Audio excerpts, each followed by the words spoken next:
Hola a todos, soy la doctora Adriana Ángel y les voy a hablar sobre tabaquismo y rehabilitación cardiovascular, programas de cesación tabáquica en contexto de rehabilitación cardiovascular y una actualización del tratamiento del tabaquismo. En esta clase vamos a hablar sobre enfermedades no transmisibles y tabaco, impacto del tabaquismo en el mundo y en Argentina, composición del humo del tabaco, mecanismo de dependencia nicotínica, tratamientos disponibles para dejar de fumar, oportunidades de los programas de rehabilitación en tabaquismo y los beneficios de dejar de fumar.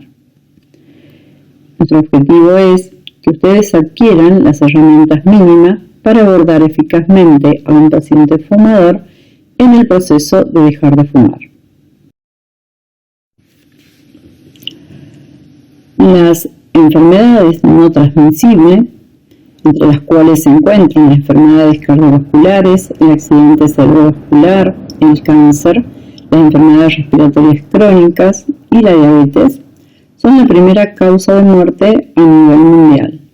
Son responsables de alrededor de 36 millones de muertes por año, siendo las de origen cardiovascular la que representa la mitad de todas estas muertes.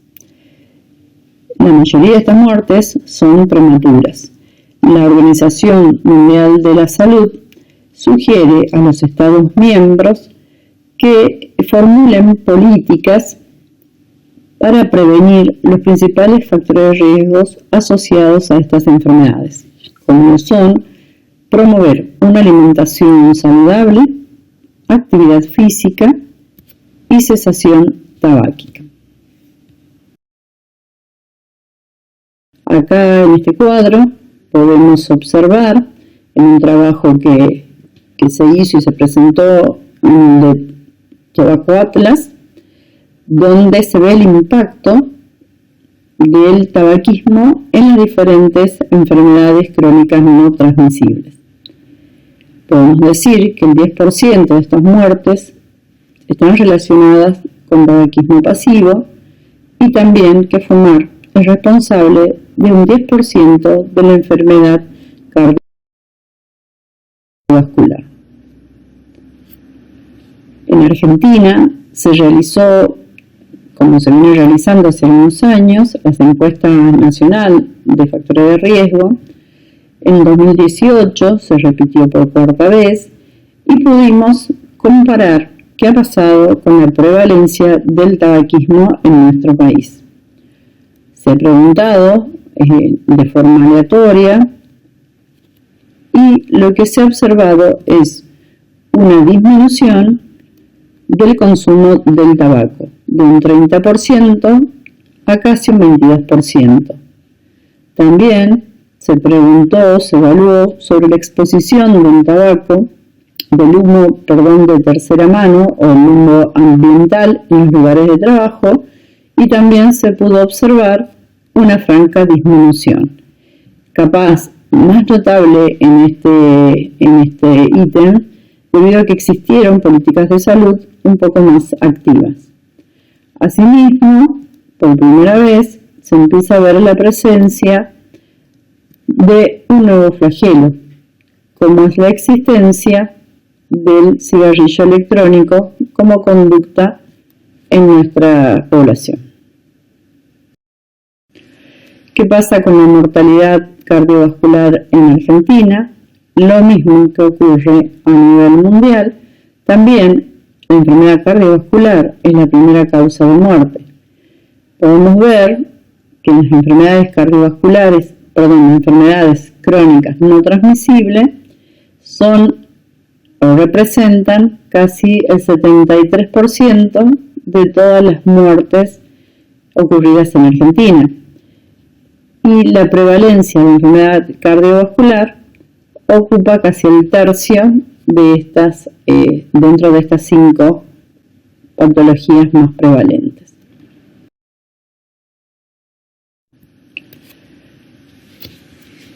Vamos a hablar sobre la composición del humo del tabaco y su responsabilidad en esta mortalidad. El humo del tabaco está compuesto por alrededor de 4.000 sustancias tóxicas, de los cuales se sabe que 70 son de tipo cancerígenos. Asimismo, se encuentra constituido por una serie de sustancias, muchas de las cuales tienen efectos a nivel cardiovascular muy importantes. El humo del tabaco generalmente lo dividimos en dos fases. Una fase gaseosa, que es el humo que uno puede visualizar, y una fase sólida de partículas que se encuentran flotando dentro de ese humo, que son las que se depositan a nivel del sistema respiratorio. Dentro del humo del tabaco, el 90% lo constituye la presencia de nicotina. La nicotina tiene mucha importancia en el desarrollo de la dependencia tabáquica. En este gráfico donde muestra el cigarrillo como si fuera una anatomía, ustedes pueden ver diferentes constituyentes del tabaco, donde todos aquellos que están marcados con la letra C, ¿sí?, son reconocidos por su efecto cancerígeno. También es importante evaluar o tener en cuenta las corrientes de humo del tabaco. Existe la corriente principal, que es la que aspira el fumador, y es la que ingresa a altas temperaturas dentro del organismo, generando daño local por la misma temperatura y a su vez favoreciendo una degradación de estas partículas al ingresar al sistema respiratorio. También debemos considerar la corriente secundaria, que es la que nosotros vemos, lo que generalmente decimos que es el humo del fumador pasivo. Acá no se tiene en cuenta, ¿sí?, que dentro de este humo, que cuando se va la visualización de ese humo, las partículas que lo constituyen caen y se depositan en las diferentes superficies, constituyendo el humo de tercera mano. En este gráfico lo que se hizo fue comparar qué pasaba con los receptores de nicotina en el cerebro de un paciente fumador versus un no fumador. Mediante marcadores se pudo evaluar, y como pueden ver, el cerebro del no fumador tiene mayor cantidad de receptores nicotínicos que el del fumador. ¿Cómo se produce la dependencia nicotínica? La nicotina, una vez inhalada, ingresa al cerebro en muy pocos segundos. Este ingreso es de forma rápida y abrupta, generando una rápida activación de las células que se encuentran a nivel del sistema nervioso central, sobre todo en la zona del hipotálamo. En este lugar, la nicotina estimula la liberación de dopamina. La dopamina es el principal responsable de esta dependencia, ya que genera sentimientos placenteros de modo inmediato, aunque muchas veces en la primera inhalación está desdibujado por este efecto de toxicidad y ahogo. Sin embargo, hay una respuesta a la dopamina, que es lo que muchas veces provoca repetir esa inhalación. Ante esta repetición de la llegada de nicotina, lo que ocurre es que estos receptores nicotínicos generan tolerancia. Eso significa que a un mismo nivel, a una misma cantidad de nicotina recibida, ya no alcanza para producir esta liberación de dopamina. Esto es lo que se conoce como desarrollo de tolerancia y provoca la multiplicación de receptores nicotínicos. A tener en cuenta acá, cuando se discontinúa el aporte de nicotina, ya no hay liberación de dopamina y se produce liberación de otros neurotransmisores que generan una sensación totalmente diferente, que es lo que se conoce como síndrome de abstinencia. La vía dopaminérgica, como dijimos, se activa mediante la inhalación de nicotina, la cual produce liberación no solo de dopamina, sino de otros neurotransmisores que generan diferentes síntomas placenteros, como es la sensación de placer o recompensa, sensación de estar más despierto o tener menos apetito, de aprender más rápido o de mejorar la memoria, sensación de reducción de la ansiedad, ¿sí? Que son los motivos por los cuales se tiende a volver a repetir la experiencia. A modo gráfico, ¿sí? Del lado derecho tenemos un cerebro con un número X de receptores de nicotina, de receptores nicotínicos, con el que todos nacemos. Ante el estímulo, ¿sí? Se produce multiplicación de estos receptores, provocando, que son una vez estimulados los que provocan la liberación de nicotina, y por esa sensación de placentera que produce, se repite la inhalación, ¿sí? Conociéndose este mecanismo como un refuerzo positivo. Fumo porque me siento bien. Asimismo, como decía, cuando no hay nicotina en el cerebro, se desequilibra este circuito, ya no se libera dopamina, se libera otra sustancia como acetilcolina, generando síntomas que ya no son tan placenteros, pero se vuelve a fumar para dejar de sentir esos síntomas. Esto es lo que se llama refuerzo negativo. Fumo porque si no fumo no me siento bien. Cuando dejo de fumar por un tiempo prolongado, estos receptores se ponen más inestables aún, y acá es donde aparecen estos síntomas que muchos habrán sentido mencionar, como los síntomas del síndrome de abstinencia, que se caracterizan por un estado de ánimo eufórico, depresivo, insomnio, irritabilidad, ira, craving o necesidad de fumar urgente, ansiedad, dificultades en la concentración, con disminución de la frecuencia cardíaca o en otros casos aumento de apetito y peso. Muchas de estas son los que causan posteriormente la recaída. Entonces, para redondear, vamos a decir que la dependencia a la nicotina es una forma de enfermedad cerebral crónica, ¿sí? Porque se produce una modificación de la estructura celular del cerebro que se mantiene a lo largo del tiempo, ¿sí? y es crónica. El consumo del tabaco produce este desorden en el cual intervienen factores fisiológicos como la multiplicación de receptores, psicológicos por la sensación placentera que produce y la asociación con las situaciones de vida, y ambientales asociados a sus entornos sociales.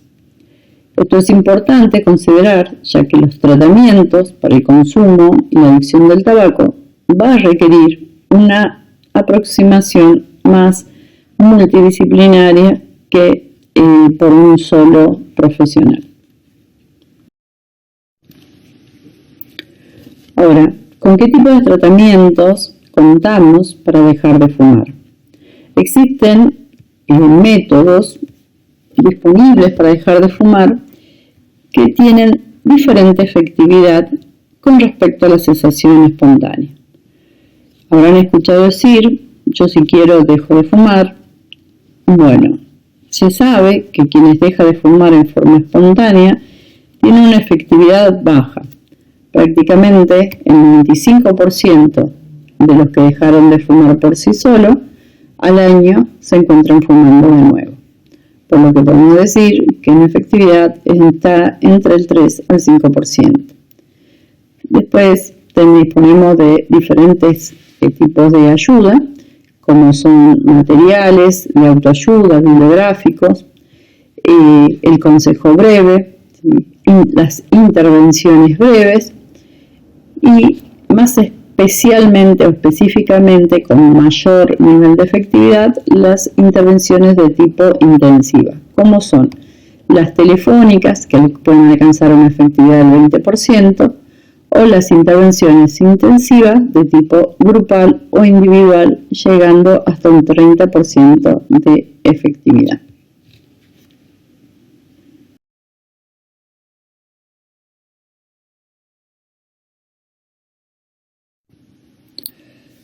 Dentro de los tratamientos disponibles para dejar de fumar, como vimos recién, una forma intermedia con una efectividad de alrededor del 10% son las intervenciones breves.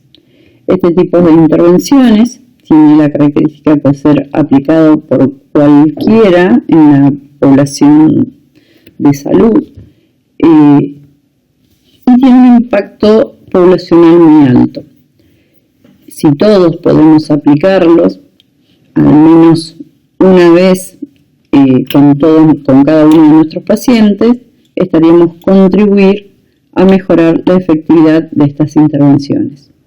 Dentro de ellas tenemos diferentes formas.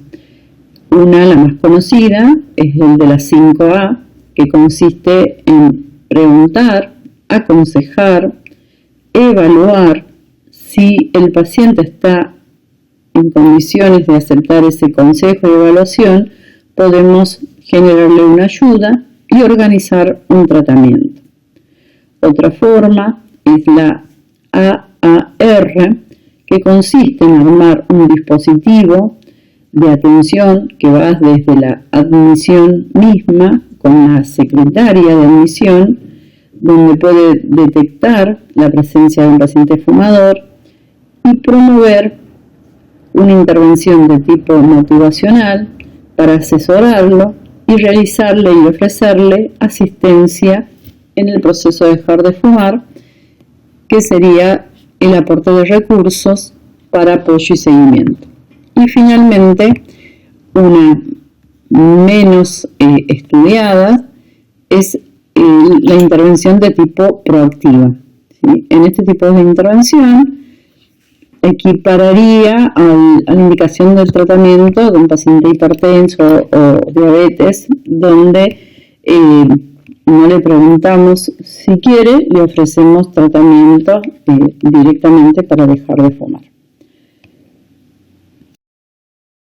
Todos nuestros pacientes que ingresan por un síndrome coronario agudo generalmente son derivados en una primera fase a la evaluación de nuestro servicio de rehabilitación cardiovascular, donde se les realiza una primera evaluación y se los empieza a apoyar para hacer cambios de hábitos. En este primer momento, que es el momento más vulnerable del paciente, que es en la fase 1, es cuando nosotros podemos generar un vínculo y conciencia para lograr un cambio de hábito, no solo del paciente, sino de toda la familia. Ya en la fase 2, cuando el paciente se fue de alta, cuando vuelve a rehabilitación, cuando ya lo están evaluando otros servicios, nosotros, desde la actividad física, dentro del contexto de rehabilitación cardiovascular, podemos realizar un intenso control de estos factores de riesgo, entre los que se encuentra el tabaquismo. Esta intervención no queda acá, ¿sí? Se debe continuar en las diferentes fases, siempre tratando de motivar el abandono del cigarrillo. Esta es una herramienta que utilizamos para ver la motivación para iniciar un tratamiento para dejar de fumar. Como pueden ver, son 4 preguntas, ¿sí?, que nos da diferentes grados de motivación. Si bien no predice efectividad, nos permite enmarcar al paciente y ver si tenemos una mayor disposición para realizar un consejo que lo ayude a decidirse para dejar de fumar o se inicia un tratamiento que esté más motivado para terminarlo.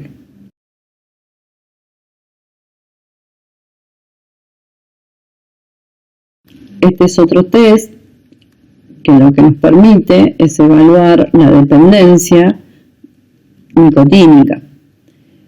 Como ven, son también 6 preguntas donde se evalúan el número de cigarrillos y el tiempo que pasa entre que se despierta y enciende su primer cigarrillo.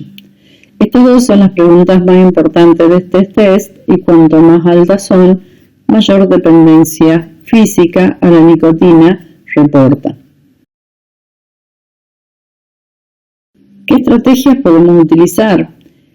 Podemos utilizar cualquiera, pero lo importante es que hay que evaluar las preferencias del paciente y sus antecedentes personales, y dentro de las variables del profesional de la salud, evaluar cuáles son los productos que está acostumbrado a utilizar, si los usa frecuentemente o no, cuántos intentos de abandono tuvo el paciente, si está dispuesto para dejar de fumar y cuál es el grado de dependencia. Dentro de los tratamientos disponibles tenemos los de primera línea, que tenemos los tratamientos nicotínicos y los no nicotínicos.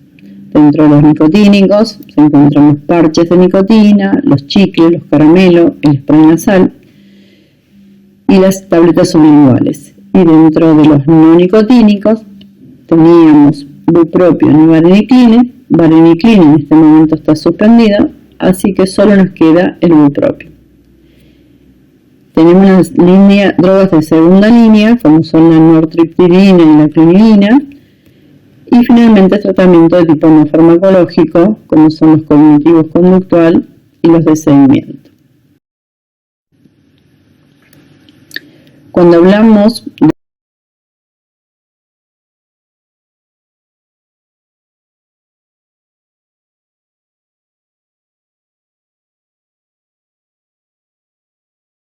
del tratamiento de tipo nicotínico, hablamos de una absorción de nicotina de tipo medicamentosa. En este gráfico lo que podemos evaluar son sus diferencias. ¿Se acuerdan? Al principio yo les hablé de la rapidez con la que se inhalaba y que en 11 segundos la nicotina llegaba al cerebro y que este era el responsable de generar la multiplicación de esos receptores. Esta es la variable más importante. Todas estas otras curvas que siguen acá abajo representan diferentes niveles de absorción por diferentes vías de administración de nicotina. Y como pueden ver, excepto el spray nasal, que hace un pico más rápido y más agudo, el resto hace una absorción lenta, alcanzando los receptores de manera lenta. Esto es lo que favorece que no se genere dependencia nicotínica con los sustitutos de nicotina que se utilizan para dejar de fumar. El más utilizado es el parche de nicotina, que es de venta libre, que vienen por 10, por 20 o por 30 centímetros cúbicos, liberando diferentes dosis de nicotina. Y a su vez, cada caja, de cada una de estas dosis, viene o por 7 o por 21. Esto es importante saberlo para poder hacer la indicación adecuada. Existen diferentes esquemas de uso, desde una primera semana de 30, seguida de 3 semanas de 20 y 3 semanas de 10, pero uno lo va modificando de acuerdo a los síntomas de abstinencia que va teniendo nuestro paciente. Lo importante son las indicaciones de cómo se deben colocar. Siempre se colocan y se cambian cada 24 horas. Y es importante rotar el lugar de colocación. Esto se recomienda porque puede generar alergia local y bueno, esto genera que a veces suspendan el tratamiento. Otro tratamiento que deben conocer es el uso del bupropion, que es un antidepresivo atípico que si bien tiene un mecanismo de acción muy conocido, ¿sí?, funciona como un antagonista no competitivo de los receptores de la nicotina y se ha visto que tiene un efecto beneficioso sobre el humor negativo post-cesación. Esto es importante para prevenir las recaídas por irritabilidad y mal humor. El bupropión viene en comprimido de 150, las dosis efectivas son de 300, pero se inicia con 150 entre 3 a 7 días y luego se agrega el segundo comprimido. Los tratamientos suelen durar, tanto el nicotínico como el no nicotínico, entre 8 a 9 semanas. En el caso del bupropión se inician entre 7 a 14 días antes del día en que se deja de fumar. Esto también es importante saberlo, ya que debemos esperar la absorción del bupropión para que bloquee los receptores de nicotina, disminuyen las ganas de fumar y ahí poner el día en que se deja de fumar, y de esa manera sí obtenemos una disminución de un 50% de los síntomas de abstinencia. En el bupropión, como decía, es muy importante considerar los antecedentes, ya que hay algunas contraindicaciones absolutas, como el hecho de que el paciente sufra de epilepsia, de bulimia, de anorexia o tenga algún tipo de alteración hepática severa. Se debe tener mucha precaución en aquellos pacientes con antecedentes de alcoholismo o de traumatismo craneoencefálico, porque esto disminuye el umbral convulsivo.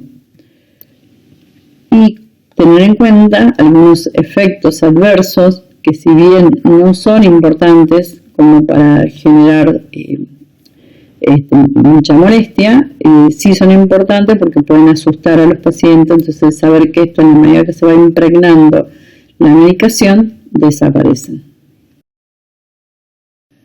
Entonces, ¿cuál es el rol de la rehabilitación cardiovascular en el tabaquismo?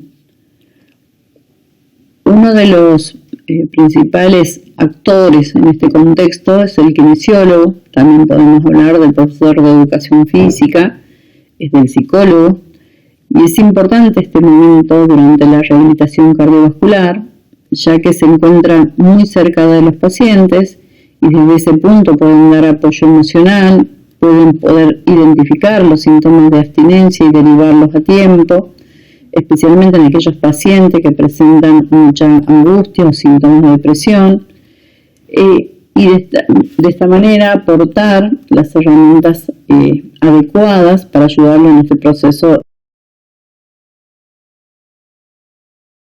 Siempre recomiendo, esta es una herramienta, es un manual del Ministerio de Salud, donde es el indicado. Tiene dos tipos de manuales, el uno es para los que están pensando dejar de fumar y en esto ya es para los pacientes que van a hacer el intento.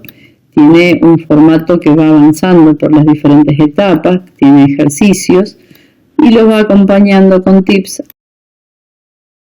Entonces, algunos programas de rehabilitación cardiovascular deben ser implementados, pensados específicamente en sensación tabáquica, como por ejemplo realizar un tratamiento multicomponente incorporando todas las intervenciones que sean eficaces para lograr la cesación tabáquica en sus diferentes formatos. Como les decía, para esto necesitamos poco, porque solamente necesitamos un aula, una balanza, un electro, pero lo más importante es un equipo interdisciplinario donde participen no solo el médico, sino también el kinesiólogo, el psicólogo, el profesor de educación física. Son programas de 15 sesiones de contacto directo a lo largo de 6 meses. Entre cada sesión se pueden intercalar contactos telefónicos. Los beneficios de dejar de fumar